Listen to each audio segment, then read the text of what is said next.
ఇల్లు మనం చూస్తే ఒక 50 సంవత్సరాలు గాని 100 ఏళ్లు దాటిన వరకు కూడా ఆ ఇల్లుని చూస్తే చాలా అందులో ఉన్న వాళ్ళు కూడా చాలా బాగుంది మాకు ఎప్పుడుకూ ఏ ప్రాబ్లమ్స్ రాలేదంటారు. కొన్ని ఇల్లు చూస్తే మా ఇంటికి ఎందుకో జీవకళ లేదు, అసలు జీవశక్తి పోయింది అంటారు. అంటే ఈ జీవకళ జీవశక్తి ఎందుకు పోతాయి అంటారు? అసలు వాళ్ళకి కలిగే నష్టాలు ఏంటి అసలు? అమ్మా, జీవకళ వేరు, జీవశక్తి వేరమ్మా. చాలా మంచి ప్రశ్న. జీవకళ అనేదమ్మా ఇంటికి సరిపడే రంగులతోనే వస్తుంది. ఇంటికి సరిపడని రంగులు అంటే అధికమైన రంగులు ఉన్నప్పుడు కూడా ఎలివేషన్లో కానీ ఇంటీరియర్లో కానీ ఆ దోషము, జీవకళ అనే దోషం ప్రాప్తిస్తుంది. అక్కడి నుంచి కష్ట నష్టములు అనుభవిస్తారమ్మా, మామూలుగా కాదు. అదే ఒక ఇంటికి ఈశాన్యం స్థలం ఉందమ్మా.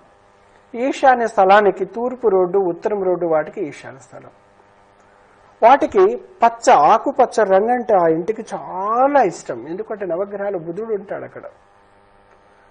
ఆకుపచ్చ రంగులో 100,000 షేడ్స్ ఉంటాయమ్మా ఒక్కొక్క కంపెనీలో, లైట్, డార్క్. అలాంటి కలర్స్ ని సెలెక్ట్ చేసుకుని వేసుకుంటే ఆ ఇంటికి జీవకళ అనే దోషము పోతుంది.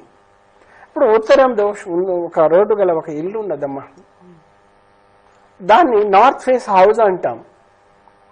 కుబేరుడిది అన్నమాట అది. అక్కడ గురువు ఉంటాడు, బృహస్పతి కూడా అక్కడే ఉంటాడు. ఆయనకు కావాల్సింది ఏంటిదంటేనమ్మా, పసుపు రంగు అంటే ఇష్టపడతాడు. మనం రెడ్ కలర్ వేసామనుకోండి వ్యతిరేకమైన, యాష్ కలర్ వేసామంటే వ్యతిరేకమైన ఫలితాలు వస్తాయి. అప్పుడు మనం కుబేరుడికి ఇష్టమైన కలర్ని, ఒక 1000 షేడ్స్ ఉంటాయమ్మా, 100 షేడ్స్ ఉంటాయి పసుపులో. పసుపు కలరే వేయమని చెప్పలేదు ఇక్కడ.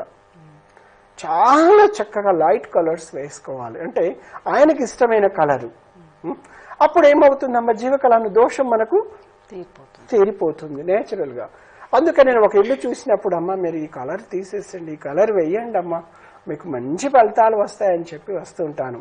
కానీ ఇది జీవకళ దోషం ఉందని వాళ్ళకి చెప్పను నేను.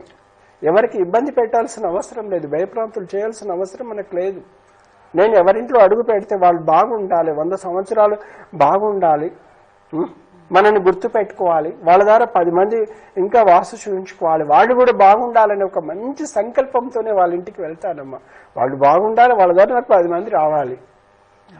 వాళ్ళు బాగుంటే 100% చెప్తారు, గురువు గారు వచ్చారు నాకు చాలా బాగుంది.